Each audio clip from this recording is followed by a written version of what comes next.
ओम शांति। 3 अप्रैल 2025 के ईश्वरीय महावाक्य। पहले सुनते हैं मुरली के मुख्य पॉइंट्स। बाबा ने कहा, अभी तुमने हेवन में जाने का रास्ता जान लिया है। तुम बच्चों की दिल उस गाइड से लगी हुई है जो हेवन का फाटक खोलते हैं, इसलिए तुमको बहुत खुशी रहनी चाहिए। लेकिन पहले स्वर्ग के द्वार चलने के लायक भी बनना है। उसके लिए ज्ञान भी चाहिए, चलन भी चाहिए और दैवी गुणों पर भी बहुत अटेंशन रखना है। जितना पढ़ेंगे लिखेंगे होंगे नवाब, रूलेंगे पिलेंगे तो होंगे खराब। फिर बाबा ने कहा, तुम्हारे इस झाड़ को कीड़े भी बहुत लगते हैं क्योंकि यह बहुत मीठा झाड़ है।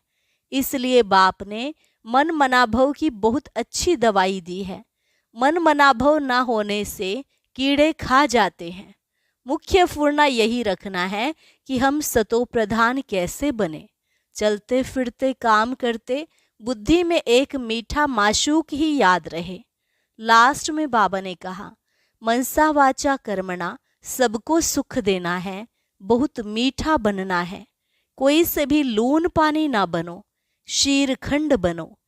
पास विद ऑनर होने के लिए सिर्फ एक सब्जेक्ट नहीं बल्कि सभी सब्जेक्ट्स पर पूरा ध्यान देना है। फुल सर्विस के सब्जेक्ट से भी बहुत मार्क्स मिलते हैं। और अब सुनते हैं महावाक्यों को विस्तार से। मुरली का सार। मीठे बच्चे, तुम्हारा यह नया झाड़ बहुत मीठा है। इस मीठे झाड़ को ही कीड़े लगते हैं। कीड़ों को समाप्त करने की दवाई है मन मनाभव। प्रश्न, पास विद ऑनर होने वाले स्टूडेंट की निशानी क्या होगी? उत्तर, वह सिर्फ एक सब्जेक्ट में नहीं लेकिन सभी सब्जेक्ट पर पूरा पूरा ध्यान देंगे। स्थूल सर्विस की भी सब्जेक्ट अच्छी है, बहुतों को सुख मिलता है, इससे भी मार्क्स जमा होती हैं। लेकिन साथ साथ ज्ञान भी चाहिए तो चलन भी चाहिए। दैवी गुणों पर पूरा अटेंशन हो, ज्ञान योग पूरा हो, तब पास विद ऑनर हो सकेंगे। गीत, ना वह हमसे जुदा होंगे ना उनकी उल्फत दिल से निकलेगी। ओम शांति। बच्चों ने क्या सुना? बच्चों की किससे दिल लगी हुई है? गाइड से। गाइड क्या दिखलाते हैं? स्वर्ग में जाने का गेट दिखलाते हैं। बच्चों को नाम भी दिया है गेटवे टू हेवन। स्वर्ग का फाटक कब खुलता है? अभी तो हेल है ना। हेवन का फाटक कौन खोलते हैं और कब, यह तुम बच्चे ही जानते हो। तुमको सदैव खुशी रहती है, हेवन में जाने लिए रास्ता तुम जानते हो। मेले प्रदर्शनी द्वारा तुम यह दिखलाते हो कि मनुष्य स्वर्ग के द्वार कैसे जा सकते हैं। चित्र तो तुमने बहुत बनाए हैं। बाबा पूछते हैं, इन सब चित्रों में कौन सा ऐसा चित्र है जिससे हम किसको भी समझा सकें कि यह है स्वर्ग में जाने का गेट। गोले सृष्टि चक्र के चित्र में स्वर्ग जाने का गेट सिद्ध होता है। यही राइट है। ऊपर में उस तरफ है नरक का गेट, उस तरफ है स्वर्ग का गेट। बिल्कुल क्लियर है। यहाँ से सब आत्माएं भागती हैं शांति धाम, फिर आती हैं स्वर्ग में। यह गेट है। सारे चक्र को भी गेट नहीं कहेंगे। ऊपर में जहाँ संगम दिखाया है वह है पूरा गेट, जिससे आत्माएं निकल जाती हैं, फिर नई दुनिया में आती हैं। बाकी सब शांति धाम में रहती हैं। कांटा दिखाता है, यह नरक है, वह स्वर्ग है। सबसे अच्छा फर्स्ट क्लास समझाने का यह चित्र है। बिल्कुल क्लियर है गेटवे टू हेवन। यह बुद्धि से समझने की बात है ना। अनेक धर्मों का विनाश और एक धर्म की स्थापना हो रही है।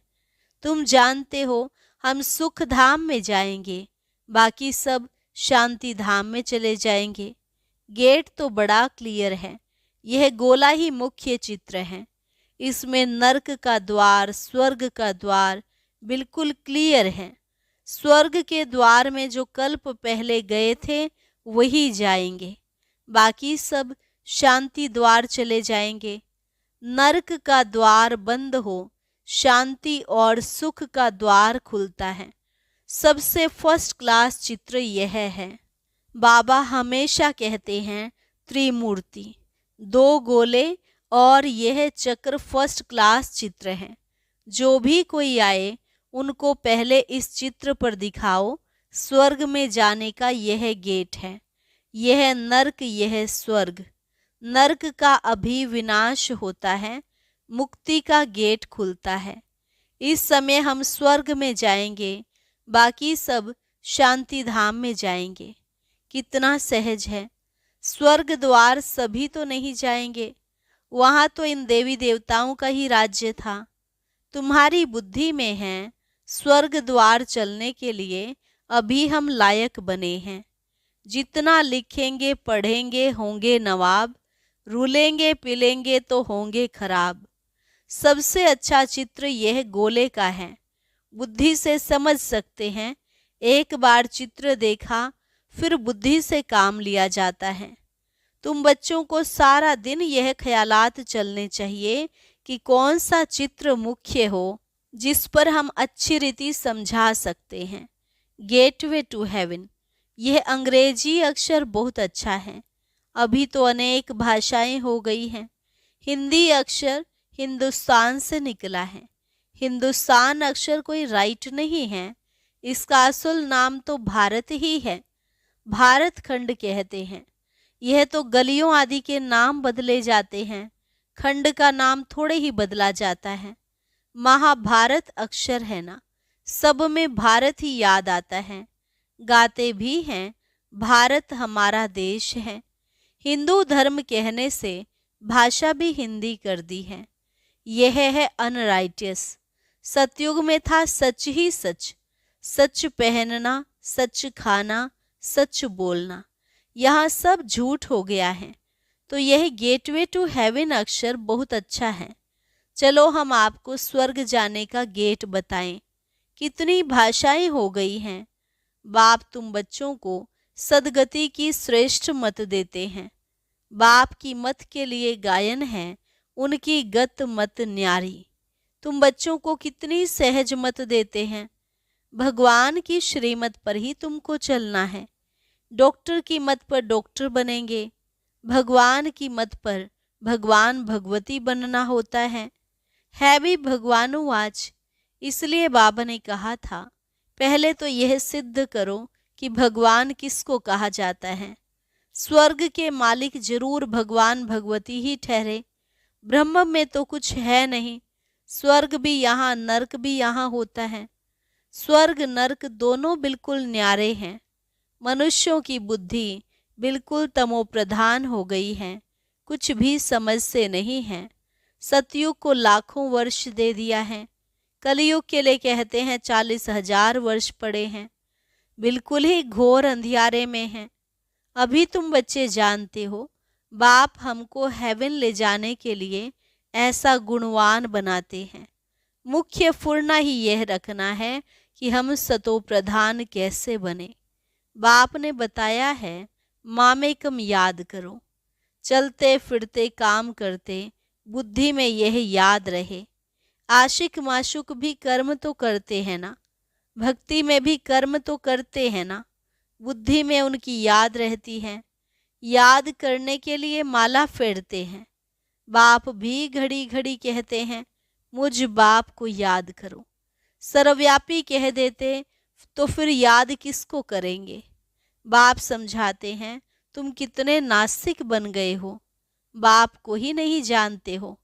कहते भी हो ओ गॉड फादर, परंतु वह है कौन यह जरा भी पता नहीं है। आत्मा कहती है ओ गॉड फादर, परंतु आत्मा क्या है? आत्मा अलग है। उनको कहते हैं परम आत्मा, अर्थात सुप्रीम। ऊंच ते ऊंच सुप्रीम सोल परम आत्मा। एक भी मनुष्य नहीं जिसको अपनी आत्मा का ज्ञान हो। मैं आत्मा हूँ, यह शरीर है, दो चीज तो है ना। यह शरीर 5 तत्वों का बना हुआ है। आत्मा तो अविनाशी एक बिंदी है, वह क्या चीज से बनेगी? इतनी छोटी बिंदी है, साधु संत आदि कोई को पता नहीं। इसने तो बहुत गुरु किए, परंतु कोई ने यह नहीं सुनाया कि आत्मा क्या है, परमपिता परमात्मा क्या है। ऐसे नहीं, सिर्फ परमात्मा को नहीं जानते, आत्मा को भी नहीं जानते। आत्मा को जान जाए तो परमात्मा को फट से जान जाए। बच्चा अपने को जाने और बाप को न जाने तो चल कैसे सकते? तुम तो अभी जानते हो आत्मा क्या है, कहाँ रहती है। डॉक्टर लोग भी इतना समझते हैं, वह सूक्ष्म है, इन आँखों से देखी नहीं जाती। फिर शीशे में बंद करने से देख कैसे सकेंगे? दुनिया में तुम्हारी जैसी नॉलेज कोई को नहीं है। तुम जानते हो आत्मा बिंदी है, परमात्मा भी बिंदी है। बाकी हम आत्माएं पतित से पावन, पावन से पतित बनती है। वहाँ तो पतित आत्मा नहीं रहती है, वहाँ से सब पावन आते हैं, फिर पतित बनते हैं, फिर बाप आकर पावन बनाते हैं। यह बहुत ही सहजते सहज बात है। तुम जानते हो हमारी आत्मा 84 का चक्र लगाए अब तमो प्रधान बन गई है। हम ही 84 जन्म लेते हैं, एक की बात नहीं है। बाप कहते मैं समझाता इनको हूँ, सुनते तुम हो। मैंने इनमें प्रवेश किया है, इनको सुनाता हूँ, तुम सुन लेते हो। यह है रथ। तो बाबा ने समझाया है, नाम रखना चाहिए गेटवे टू हेवन, परंतु इसमें भी समझाना पड़े कि सतयुग में जो देवी देवता धर्म था वह अब प्रायः लोप है, कोई को पता नहीं है। क्रिश्चियन भी पहले सतो प्रधान थे, फिर पुनर्जन्म लेते लेते तमो प्रधान बनते हैं। झाड़ भी पुराना जरूर होता है, यह वैरायटी धर्मों का झाड़ है। झाड़ के हिसाब से और सब धर्म वाले आते ही पीछे हैं। यह ड्रामा बना बनाया है, ऐसे थोड़े ही कोई को टर्न मिल जाएगा सतयुग में आने का, नहीं। यह तो अनादि खेल बना हुआ है। सतयुग में एक ही आदि सनातन प्राचीन देवी देवता धर्म था। अब तुम बच्चों की बुद्धि में है कि हम स्वर्ग में जा रहे हैं। आत्मा कहती है हम तमो प्रधान हैं तो घर कैसे जाएंगे, स्वर्ग में कैसे जाएंगे? उसके लिए सतो प्रधान बनने की युक्ति भी बाप ने बतलाई है। बाप कहते हैं मुझे ही पतित पावन कहते हैं। अपने को आत्मा समझ बाप को याद करो। भगवान वाच लिखा हुआ है। यह भी सब कहते रहते हैं क्राइस्ट से इतने वर्ष पहले भारत हेवन था, परंतु कैसे बना फिर कहाँ गया यह कोई नहीं जानते। तुम तो अच्छी रीति जानते हो, आगे यह सब बातें थोड़े ही जानते थे। दुनिया में यह भी किसको पता नहीं कि आत्मा ही अच्छी व बुरी बनती है। सभी आत्माएं बच्चे हैं, बाप को याद करते हैं। बाप सभी का माशूक है, सभी आशिक हैं। अभी तुम बच्चे जानते हो वह माशूक आया हुआ है, बहुत मीठा माशूक है। नहीं तो सभी उनको याद क्यों करते? कोई भी ऐसा मनुष्य नहीं होगा जिसके मुख से परमात्मा का नाम नहीं निकले, सिर्फ जानते नहीं हैं। तुम जानते हो आत्मा अशरीरी है, आत्माओं की भी पूजा होती है ना। हम जो पूज्य थे वह फिर अपनी ही आत्मा को पूजने लगे। हो सकता है आगे जन्म में ब्राह्मण कुल में जन्म लिया हो। श्रीनाथ को भोग लगता है, खाते तो पुजारी लोग हैं। यह सब है भक्ति मार्ग।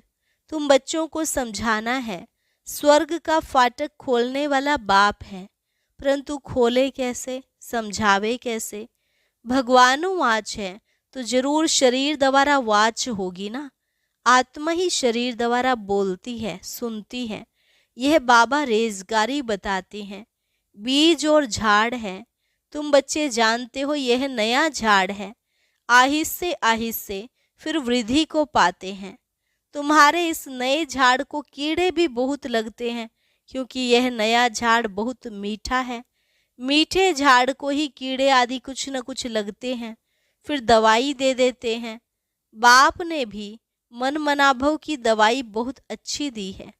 मन मनाभव ना होने से कीड़े खा जाते हैं। कीड़े वाली चीज क्या काम आएगी, वह तो फेंकी जाती है। कहाँ ऊंच पद कहाँ नीच पद, फर्क तो है ना। मीठे बच्चों को समझाते रहते हैं, बहुत मीठे मीठे बनो, कोई से भी लून पानी ना बनो, शीरखंड बनो। वहाँ शेर बकरी भी शीरखंड रहते हैं, तो बच्चों को भी शीरखंड बनना चाहिए। परंतु कोई की तकदीर में ही नहीं है तो तदबीर भी क्या करें, नापास हो जाते हैं। टीचर तो पढ़ाते हैं तकदीर ऊंच बनाने, टीचर पढ़ाते तो सबको हैं, फर्क भी तुम देखते हो। स्टूडेंट क्लास में जान सकते हैं कौन किस सब्जेक्ट में होशियार है। यहाँ भी ऐसे हैं, सुल सर्विस की भी सब्जेक्ट तो है ना। जैसे भंडारी है, बहुतों को सुख मिलता है, कितना सब याद करते हैं। यह तो ठीक है, इस सब्जेक्ट से भी मार्क्स मिलती हैं, लेकिन पास विद ऑनर होने के लिए सिर्फ एक सब्जेक्ट में नहीं, सब सब्जेक्ट में पूरा ध्यान देना है। ज्ञान भी चाहिए, चलन भी चाहिए, दैवी गुण भी चाहिए। अटेंशन रखना अच्छा है।